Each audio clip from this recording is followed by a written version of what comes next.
have the same capability our government has. All right. Ooh. All right. Quantum computers, not for us, not yet.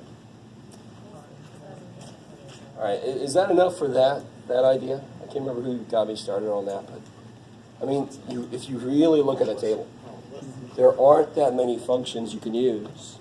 They have to be functions whose derivatives are built on themselves in nice ways. So it's really limited.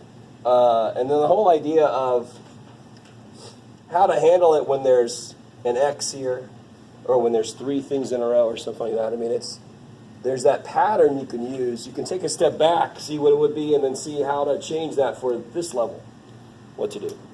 Right? You replace, it's a lot like what we did here, from here to here. Okay. So it's not nearly as broad and insane to think about memorizing. You're really just memorizing the types of functions you could do and the idea of how to put it together. Okay. If you're going to try to memorize every possible situation, that's on you. I wouldn't do that if I were you. All right. So what was the other question about? I was just mostly wondering about, too, and you answered my question. It was about it being negative on the right side and then it's a positive on Oh, I see. Okay, good. Yeah. Yay. Oh, yeah, and then I wanted to look at that one specifically.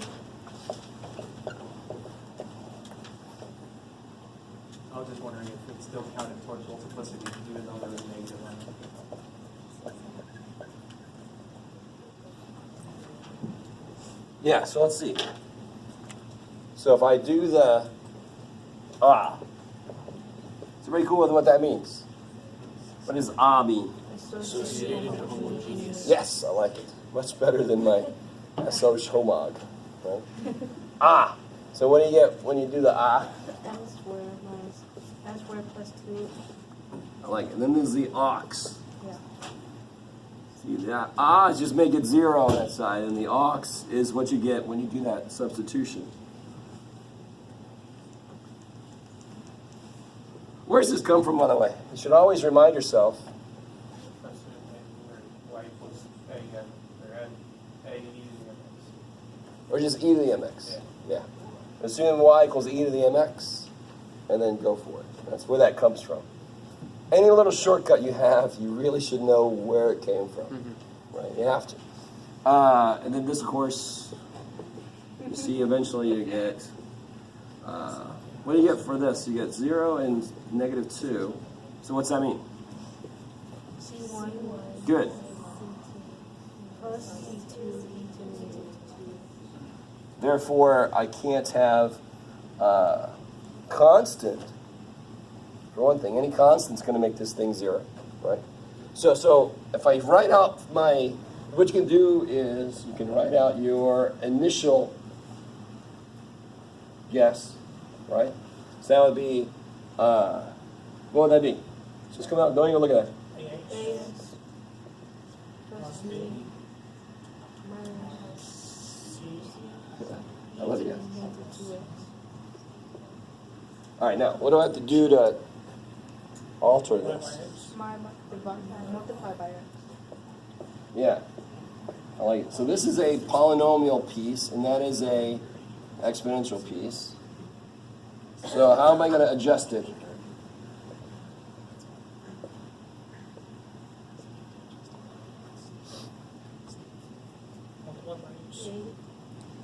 Multiply by x squared. Just x. Why would it be multiplied by x squared? Never mind. That would be the Just x. So then you get, and then this will be,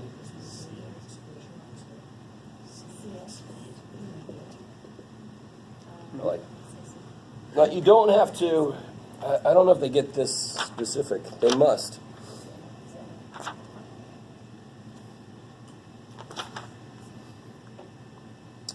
I don't know if they're going to give an example that shows me if they get that as specific.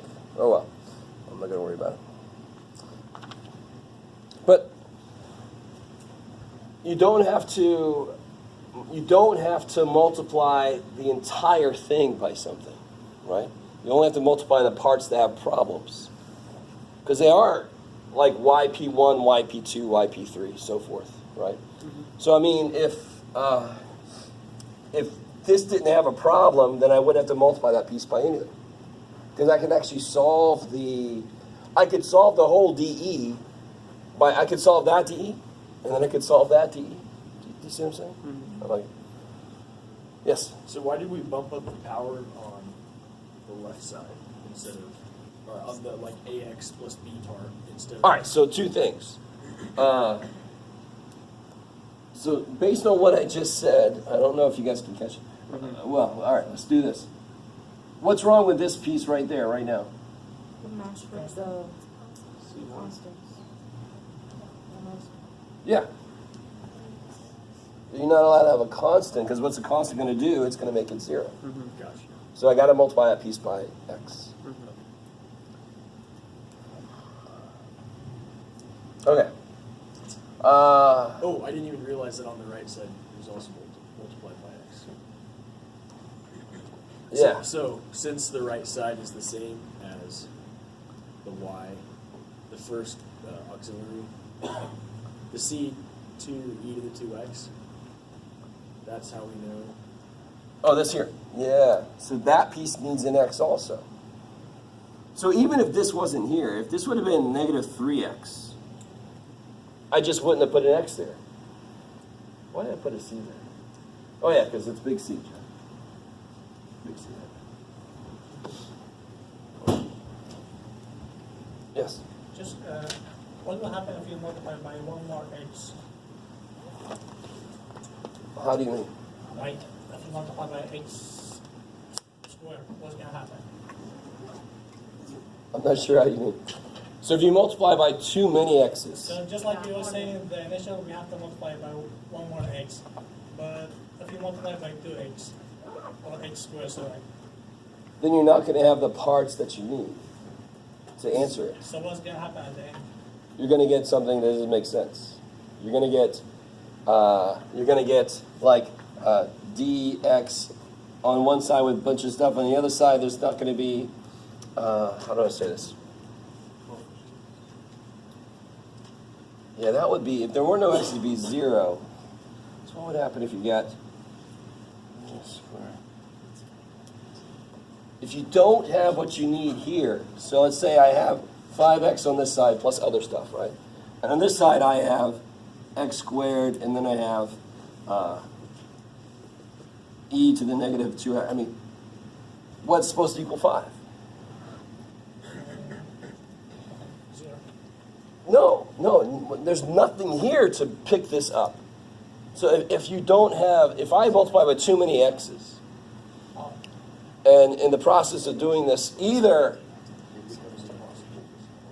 how do I say this? Either by doing this I have certain terms that cancel, or by doing this I end up in a place like this, where I don't have an x term. If I would have had x cubed term and an x squared term, and maybe in my y prime it doesn't show up or something. So I could have a situation where I have 5x here, but no x's over here. Right? So if I had this, what's A? 4. What's B? 0. And then, but what's that? You can't just go, well, I don't have to worry about it because there's nothing. No coefficient. No, you have to worry about it big time. Because this is supposed to equal this. And there isn't even an x option. So that's the kind of problem that could happen. If you multiply by too many x's, you don't leave yourself with a piece that you need. And the math is going to freak this shit out. If you give yourself too much, that's a better mistake to make. Because at least then the math will just make those parts become 0. It'll say e equals 0 because you add an extra shit on it. So if I add d cinch 74x, and I do all this work, d is of course going to be 0 eventually, right? I'm going to have a lot of other shit floating around that I didn't need, but the math is going to say d is 0. Oh, I didn't need that. And you're like, then you say, what did you think you needed? Just to be careful. But I mean, I'm sorry, I don't mean. But you see what I'm saying? So that's the kind of that's what it will look like. That will tell you that's the mistake you made, because you don't have anything to equate. Now, the other way around, there is none of this, so that's why B was 0. That's fine. But here, there's no letter to be 5. It sucks. I just was confused, like, because B to the E unit of 2x equals 0, so I thought that one I can say, okay, equals 0 now. Oh, no. Yeah, there's nothing to equal 0. There's no parameter on this side. Yeah. Okay. Let's see. Oh, that was right. That was from that one question. Go ahead. What you are always looking for is patterns so that you don't have to memorize as much stuff. I mean, that is actually the heart of math. The better you are at math, the more you realize it's the same problem over and over with that same process behind it. The more you feel like everything is itself, its own thing, and you have to memorize every single thing. Number one, holy shit, how'd you make it this far? Your brain must be right at the edge. You cannot learn anything new, or else your brain's just going to go, there's reboot needed. I don't know what's going to happen. That's not the right way to do it. Oh, let's see. I don't know if they had a specific one. We're going to give up on that. Anything else from homework stuff?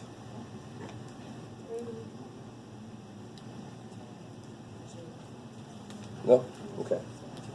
All right. I'll suck if my hearing goes too. Great. All right, we did just barely, we sort of, not barely, because we actually did somehow make it to the end of the idea of the setup for variation of parameters. And I'm hoping I made a big enough deal, because it should irk you if I don't say anything about that one place where they go, let's assume this shit is 0. And, I mean, you should go, sounds good to me, but why? You should go, okay, that makes it nice, but why am I allowed to make it nice? And can anybody sum up why that is? And you're like, dude, it's been a freaking week and something. So variation of parameters. The basic idea is if I have a DE, a non-homogeneous, let's say second order, I might as well just put the whole thing down.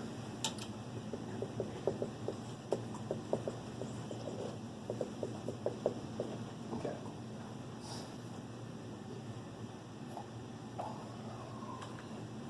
All right. So what's the first step almost always when I do solving non-homogeneous DEs? Equals 0? Find the ox. Yeah, get the That leads to the ox. That leads to the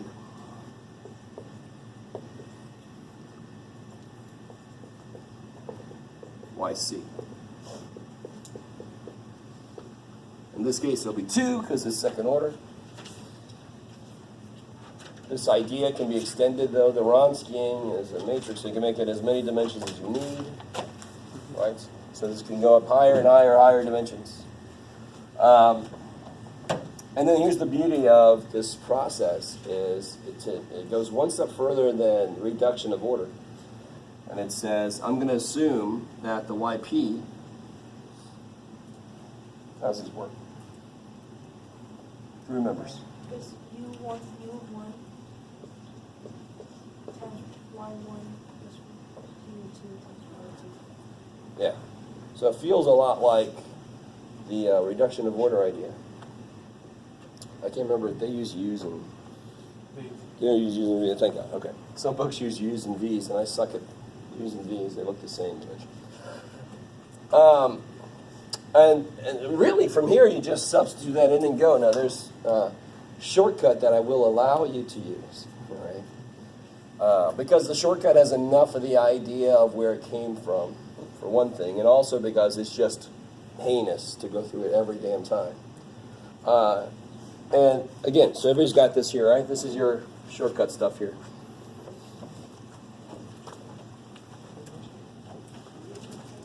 So U1 prime.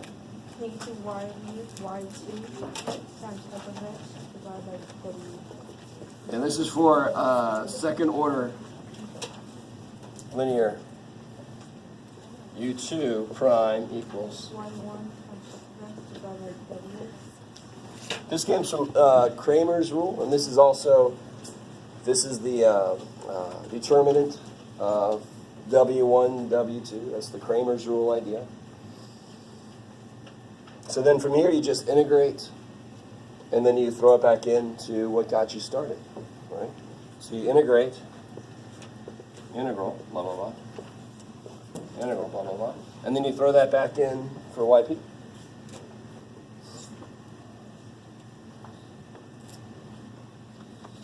So, I mean, you know, when you're doing 4-6, I would definitely have this as sitting next to you.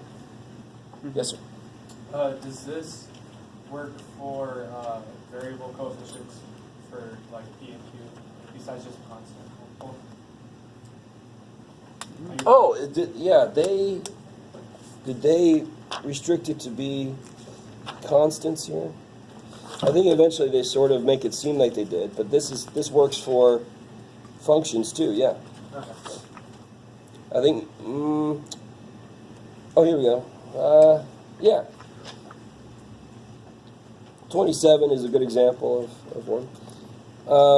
It's just that the problems get really ugly very quickly, right? And you almost expect that. Any problem you cannot apply 4-4's ideas to means that the functions are not nice to their own derivatives. I mean, the derivatives are gross somehow, or they're not really directly related to the original function, and you know. So normally these can get really kind of out of hand a little quickly, which shouldn't be unexpected. Now that doesn't mean that all of them do. So that's why they don't have as many with P and Q having functions of x, because that's where a lot of those problems could kind of come in. And I think right now they're just trying to be very introductory with this idea, but it totally works with P and Q being functions of x. I mean, that's how it starts, and then I think they make it seem as if, I don't think they say that anywhere explicitly, do they? I think that most of their problems have constant coefficients, so I wouldn't blame you for feeling like they mean that. But no, P and Q can be functions of x, no worries.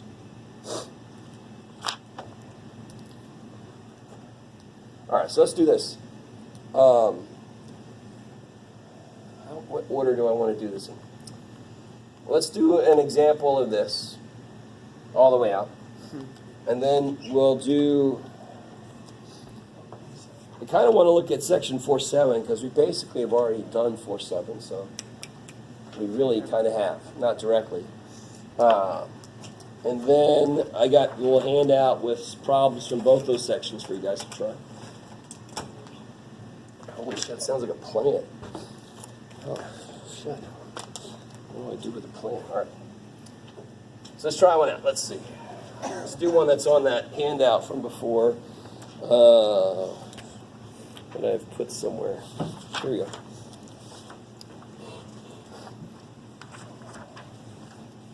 Let's do this first one. That looks evil enough.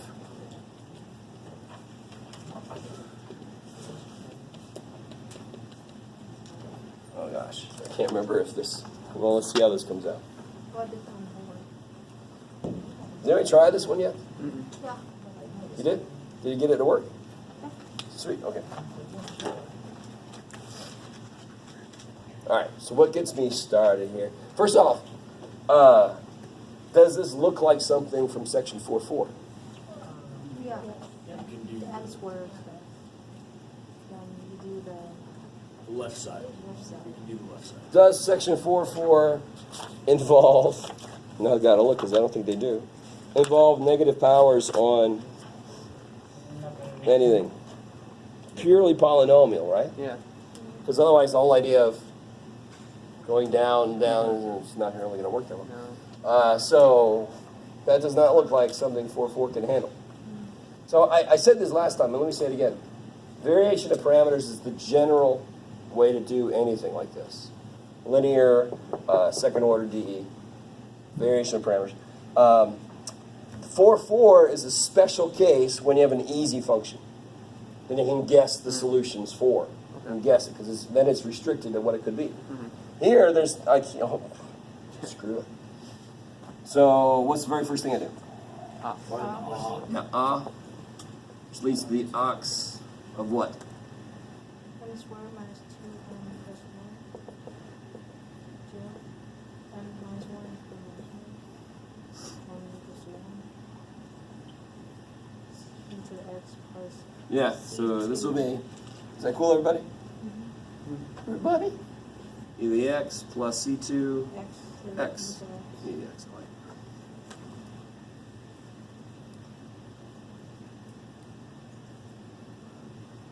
All right. And then how do I construct my, y1. it's like it's not a guess really, but it is sort of, I'm guessing that yp looks like u1 e to the x plus u2 x e to the x. If you think about it, why does that make sense? This is not just the idea of linear independence, which is what reduction of order is built on. This is something more than that. This is the idea that I can't have e to the x or x e to the x. So it's got to be some functional multiple of those. And you could have u1, like I said before, be like sine x over e to the x or something really goofy. And the e to the x's would just cancel. I mean, totally, all day. And that's what really happens if you have a function here that you could do 4-4 on, but you do 4-6 on. Oh. You see some simplifications. And if you've done, I can't remember what section it is now. Oh well. If you've done 4-6 where they ask you to do variation parameters on something that you could have done 4-4 on, you should see some of that happen. So now what do I do? Well, we're not going to do all the steps. Okay, we did that one time just to see where everything comes from. So now I'm going to start doing the shortcut here. How do I build u1 prime? Well, first off, what's f? Let's identify our pieces. E to x over 1 plus Yeah. x squared. And then y1 I'm calling e to the x. Y2 I'm calling x e to the x. So now, and then how do I get my Wronskian? Dot matrix. E to x and the derivatives. Each corresponding piece. Yeah, e to the x. X e to the x. E to x. X to e to x plus e to x. Yeah, x e to the x plus e to the x. So you get x e to the x times e to the x minus x e to the x. And It's cancel. e to 2x. Is that cool? You guys see that? Yeah. That's going to cancel with that, so I'm just left with e to the 2x.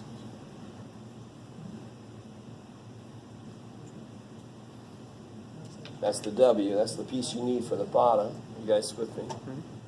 So u1 prime is, Negative x e to x times. and let me write down in general, negative y2 f or the Wronskian. So that's going to be negative x e to the x times e to the x over 1 plus x squared all over e to the 2x. Which one's y2? X I call this one y2. Oh, okay. As long as you're consistent, then it'll come out.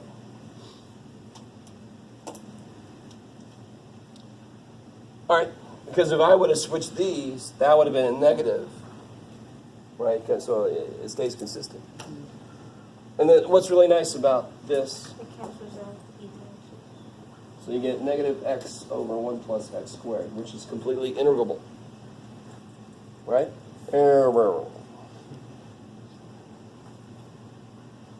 Because now I can find u1 by integrating that. And what's u2 going to be? u2 prime. So that'll be y1 f of x over the Wronskian. I mean, again, this is really just filling in the ideas from that derivation we did last time. So it'll be e to the x times e to the x over x squared over e to 2x. So this one's a little bit more interesting, but still doable. You guys, again, it's really, if you look at that derivation again, you get to that system of equations which you can solve using determinants of matrices, which is really what the Wronskian is doing here. Now, we use that Kramer's rule, which is not very often used, but it just makes the simplification of this so much easier. So now I can get what U2 is. So what do you get for U1 up there? Negative ln of 1 plus x squared will be 2. Do it again, sorry. Negative ln of 1 plus x squared divided by 2. I like it. And I tell you on the sheet, when you do this, I tell you somewhere in there, you don't have to introduce constants of integration. Ln of 1 plus x squared. Uh-oh.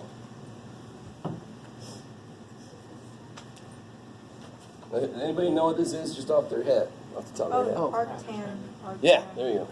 Or if you don't know, you can just use trig sum, like, right? And it would be 1 plus x squared is related to 1 plus tangent squared, right? So you would let x equal tangent.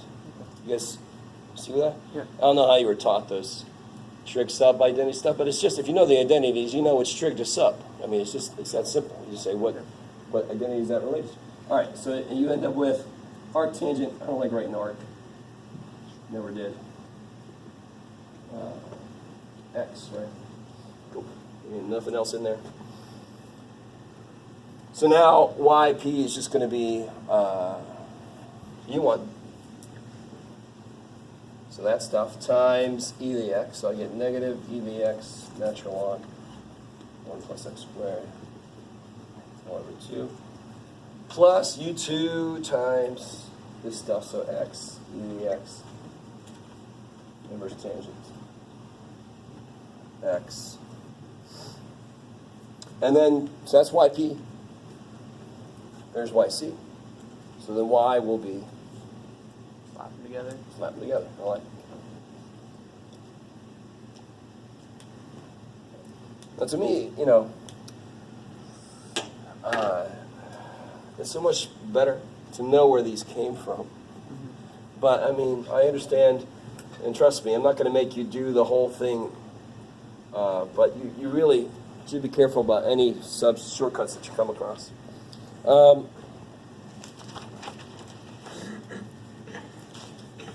That's 4-6. Let's do this. Let me talk about 4-7, and then I'll unleash you guys on this little handout I've got. And then we'll see what time it is. See how much voice I got left. Now you're all worried about what it means about you if you're rooting for my voice to go out. Don't worry. It doesn't mean you're evil. It just means you're a normal student. Right. So we got this here.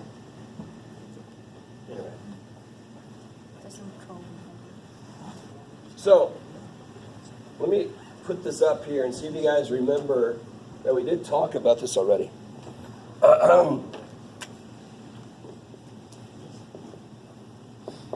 Let's see.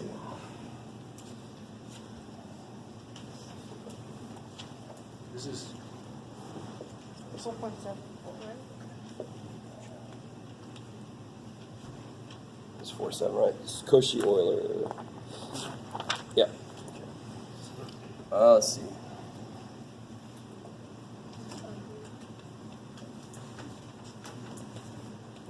All right.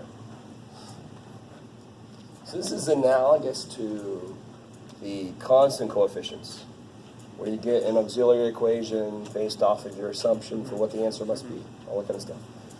So we've talked about this before. You notice how as the derivative I take increases in order, I multiply it by that many more x's. So when I didn't have these here, it had to be e to a power, because that's the only function who is like terms with its own derivative, right? Now, sine and cosine come popping out of that because a linear combination of those might be right to kill the parts that become like after so many iterations. But e is directly like terms with its own derivative. Here, e is not going to work worth shit. But I don't need it to be like terms with its own derivative anymore. I just have to have it be like terms with x times its first derivative, x squared times the second. So who remembers what the idea behind that was? We actually talked about this before. When I take the derivative of, so that multiplying it by a power of x makes it back to where it used to be, like terms-wise. So what's the derivative of x cubed. 3x squared. So I multiply that by x. Is it now like terms with what it used to be? Yes. Yes. So any polynomial option, in fact, not just polynomial, any x to a power. So here I'm going to assume, real quick, let me stop there. Does that make sense by itself? Yeah. Kind of. Okay. Kind of is pretty good. Yeah, it's like a thesaurus thing to say. Kind of is pretty good. But the fact that if you're cool with this one leading to this, if you're cool with that, you almost have to be cool with what I just said there too. Why was this? Because it is directly like terms with itself, its own derivatives. Now this is not, oh boy, let me find out. Hello, normally the lower registers work. This one is not like terms with its own derivatives.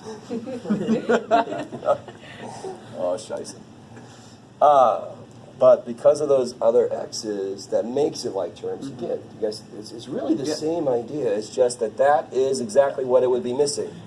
And notice how I don't give a shit about the numbers. They're constants. Who cares? The idea is what will make this have a chance to be 0 is whatever will make all of these like terms so that they will cancel, or at least the parts of them to be like terms. Whoa. So what's y prime? Now here's where you got to be really careful. M minus 1. Yeah. And what's y double prime? M squared. Mm-hmm. M minus 1.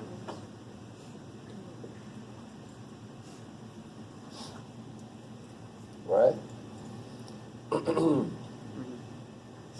So then, x squared y double prime would then be m times m minus 1 x to the m, right? Do you guys see that? X squared times this. What's x squared times x to the m minus 2? X to the m. Then I add powers. I got the 2 back that I lost through derivation. Minus 2 m x to the m. Minus 4 x to the m equals 0. Now, from the beginning, I had to assume that x cannot be 0. 0. So what can I do here? Divide. Divide by x to the m because it's not 0. Yeah. So here is my,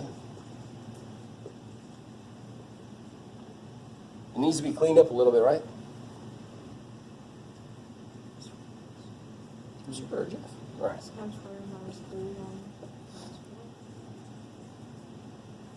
Well, notice I could have done this with A, B, C. I just chose not to. I'm hopefully.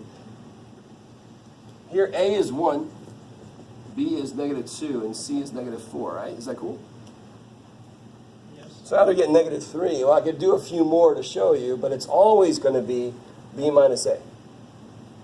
Oh. And you can see that right here. What's going to be like terms with the middle dude? Whatever this is times negative 1. So that's why it's going to be B minus A for the middle guy. Okay, maybe. So I don't have to do it all with ABC. You can if you want to. In fact, some of you should, probably. Just because you should be interested. Redo this whole thing about A, B, C instead of 1, 2, and 4. And of course, this has what? M plus 4, M minus 1, minus 4 plus 4. Big one's got to be negative. So m equals 4, m equals negative 1. So what's my answer?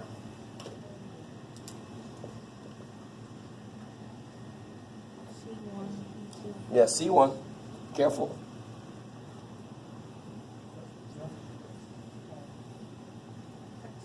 X to the 4th plus C2 x to the negative 1.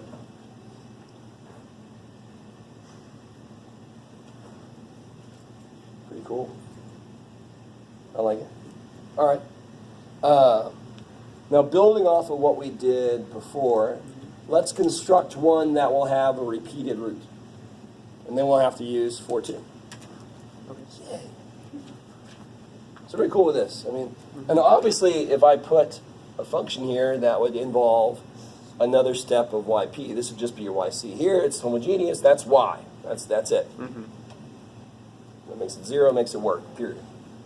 Okay. Why is it not e to the x? Why is it not what now? The general solution? Because we had to assume that the solution was like this. Oh, okay. Yeah, shit. So this is where you guys are going to hate this. Is Cauchy-Euler has this as the assumption. Mm-hmm. The undetermined coefficient, or the, what do you call it? The constant coefficient, linear, whatever, has e to the mx, right? And there actually is a connection here. There's a couple problems I'm hoping I remember to assign that has a translation between these two, a direct translation. So you can convert one type into the other type. Okay. So let's do one. Let's try to construct one that would have a repeated root. So somebody give me, where would I end up here so that there would be a repeated root? Give me a, If that 30 was Two extended. plus two, so do it again, sorry. m squared plus 2m plus 2. Plus what now? 2m plus 2. Plus 4. 1. Mm-hmm. Plus 1? Or you want 4m plus 4?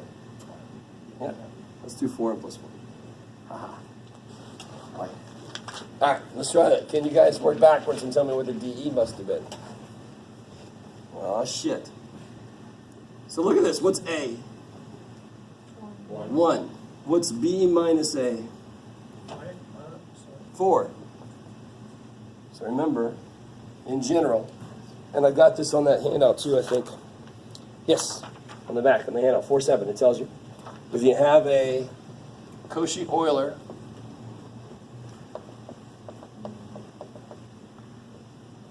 like this, then the auxiliary equation looks like, where'd it go? AM squared plus B minus AM plus C. 0. And again, please, dear God, tell me that somebody was paying attention earlier when I pointed out why that looked to be true. And you could quickly see that's going to be true. Do I still have it up here? Yes. There's the B. And there's a like term coming with it, and it's the A. So B minus A. So this is always going to be minus 1, isn't it? Where does n minus 1 come from? The derivative. If it's x to the m, it's going to have an n minus 1 coming down. So it's always going to be minus 1 times am plus bm. So that middle one's always going to be b minus am. Mm-hmm. All right, make that. I could force you to solve this, but I won't. All right. Where am I at? So Okay. for B, So so B is 5. b minus a is B is 4, and c is 4.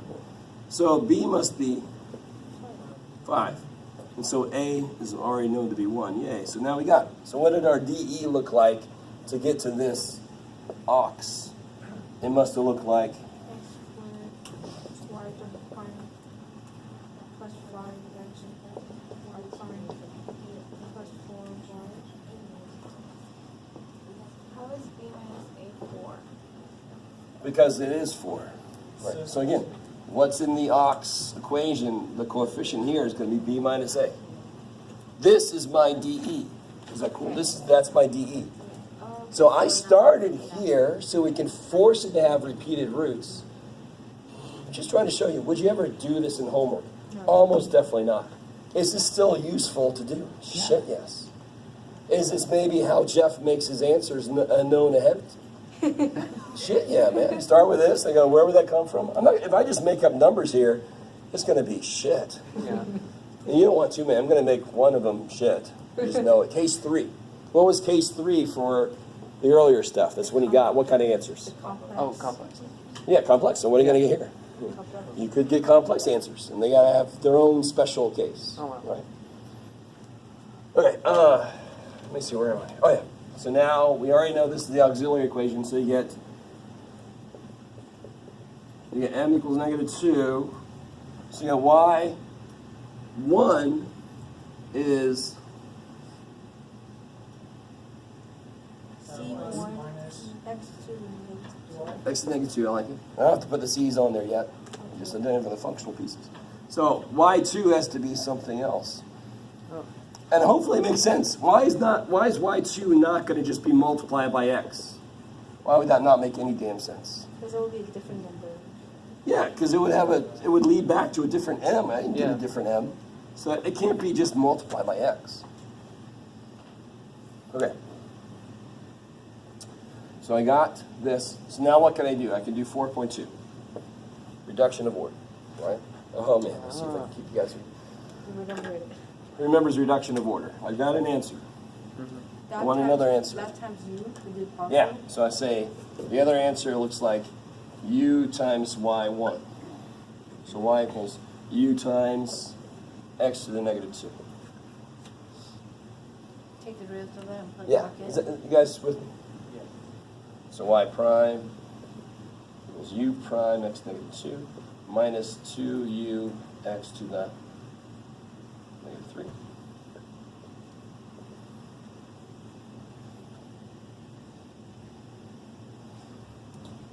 Y double prime will be u double prime. Then I'll get minus 2u prime minus another 2u prime, so minus 4u prime.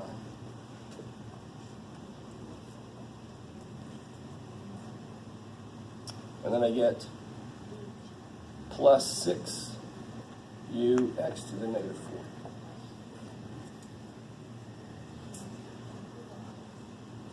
All right, let me stop here.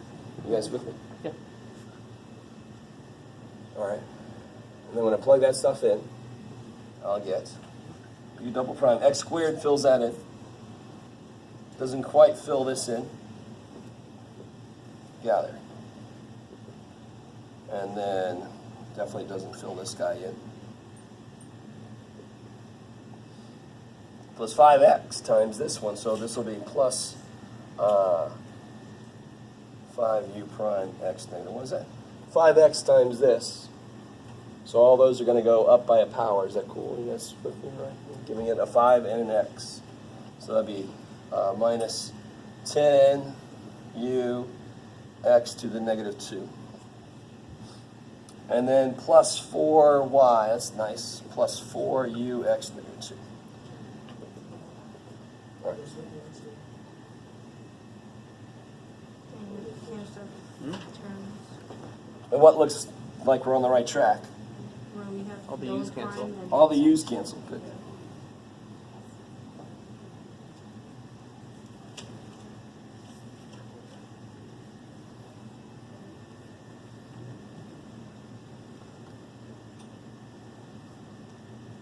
And w equals 2. Yep, I like it. Okay. So do I need all this? No. So w prime plus w x negative 1 equals 0. Now how do you guys want to do this? Let me turn this around so it looks more normal. There we go. Integrating factor? Yeah, all right. So if you do integrating factor, Text you need to go on with the one. yeah, so it'll be e to the integral 1 over x. Oh, 1 of x. Yeah, so it'll be e to the ln of x. So 1. So just be x. And So over here I get w prime x plus w equals 0. so I multiply, let's do this. I multiply by x. Yeah, so now I always get the same thing here. I get d, integrating factor, dependent variable, right? Equals 0 dx, which always looks weird. I agree. So we get xw equals Constant. constant. So we get w equals Constant over x.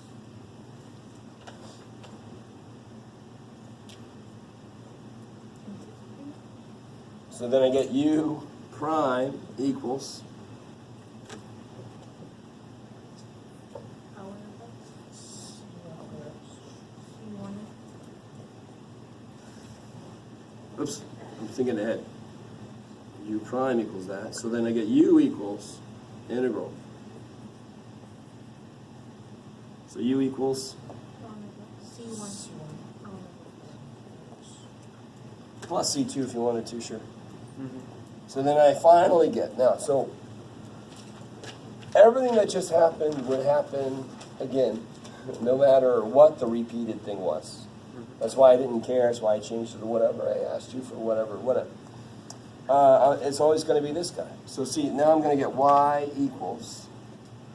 So we start off with, it's going to be C1 ln x times y1, which was x to the negative 2, plus C2 x to the negative 2. So this is the new guy. So for constant coefficients, where it's e to the power, when I have repeated roots, I just multiply by x, right? For Cauchy-Euler, I multiply by ln x when there's repeated roots. So for example, if I had a problem where it was Cauchy-Euler, by the way, I almost feel like assigning like a, I'm not going to do this, because notice I said almost. Assigning like a little research something or other on these two guys. I mean, shit. If you see these two names on something, you're like, that's some massive stuff. I know you guys know Euler. Have you ever heard of Cauchy? A few of you guys? Look Cauchy up. Especially if you're going to do any more pure math, you're going to do real analysis, big time real analysis, man. Cauchy is, oh my God, dude. Cauchy had a lot to do with these weird integrals. You should look up Cauchy integration. You should just look up Cauchy. Just look it up. Poor little dude, did a lot of stuff. Euler gets all the fame. Cauchy did a lot of shit. So if I had, for example, m equals 7, what would the, and it's repeated, right? What would the solution look like? C1 ln x. Sure. Right. So C1 x to the 7. 7 plus C2 Oh, no. x to the 7. You almost always put ln x at the end, just so it doesn't look like there's more shit inside of it. Right. All right, that's no. And just to kind of cut to the chase on the third case, all right? Is we have to put absolute value or? Oh, no, because we already have x can't be 0, so it's sort of like, how do I say this? It really depends on your initial value. If you have an IVP, right? If you have an IVP, if you have an initial value in the negative territory, you're obviously going to want to have the absolute value there. In general, we don't put the absolute value there. It just kind of depends on what the problem is. I don't think the book. Yeah. It really just depends on where your initial condition is. Yeah. Oh, what did I want to say after that? Let me see. I love being sick. It makes math so easy. I know. I wanted to do something next. What did I want to do? Oh, I was going to try to shortcut the third case a little bit. Third case is where we get complex roots. This one, I might want to show you guys some stuff, because this one gets really disgusting, to be honest. But the proof for this, it's a little bit more involved. Let me just write it up here so you guys can really think about it. So if I get complex roots,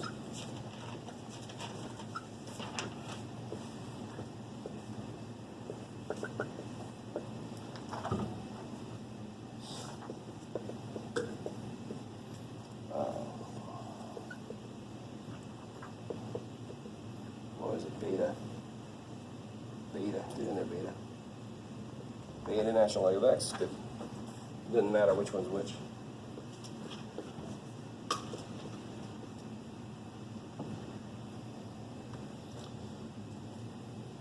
Gross.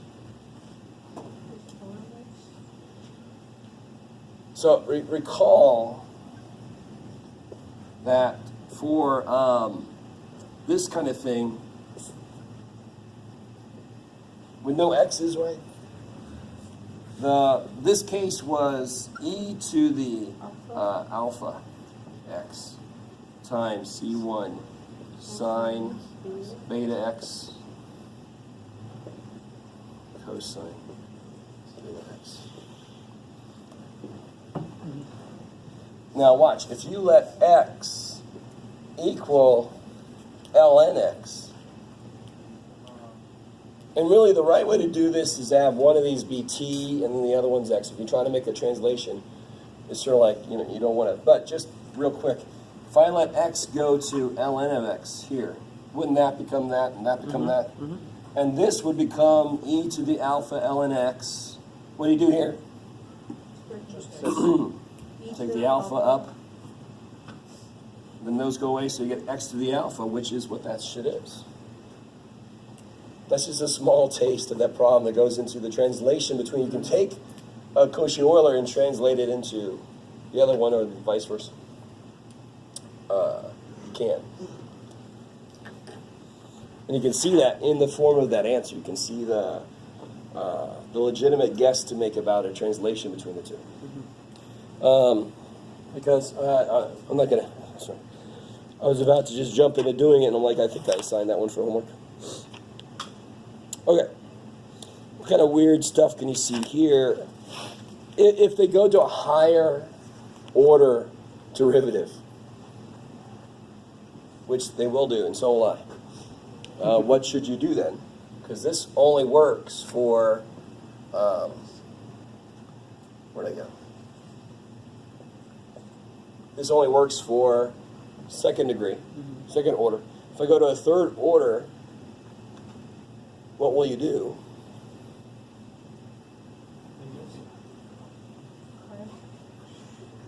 Oh, yeah. That's a good option. Well, I mean, so all you would do is you'd start with your guess, and you'd do 3 derivatives now. Throw them all in there. Now there's going to be more like term mixing. We don't have a general, one exists obviously, but we don't know it. For a third order, fourth order, fifth order, what's the general auxiliary equation going to look like? So do you need that? No. Like my instructor always say, go back to fundamentals. I don't remember the shortcut. Go back to fundamentals then. Start at the beginning. Shit, that's more important. Okay.